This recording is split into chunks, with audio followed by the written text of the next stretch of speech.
बातचीत इंडस्ट्री के लोगों से, पूरी पिक्चर बची है अभी प्रोमो देख। मेरे किस्से सुनोगे तो रो दोगे, लश्करी खुशी बकचोदी दोनों से भली बात थी। हमें रोका था बहुतों ने, परिवार खुश मुझे तुम क्या ही रोकोगे।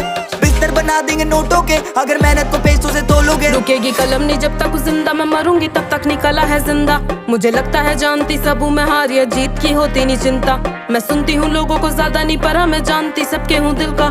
मेरे होते पड़ोसी अमीर जो पैसा या बातें बनाने से मिलता, लो आदत डाल मैं रुकू ये होगा नहीं, सोचा नहीं किसी ने करूंगी सब। पैसों से लाखों का भरूंगी पेट में, मुझे नहीं कमाना भरने को घर। पहले भी बोला है मकसद नहीं है मेरा कमाना पैसा या कमाना फेम। फर्क है मुझे बदलनी है दुनिया और तुम्हें बदलने है घर।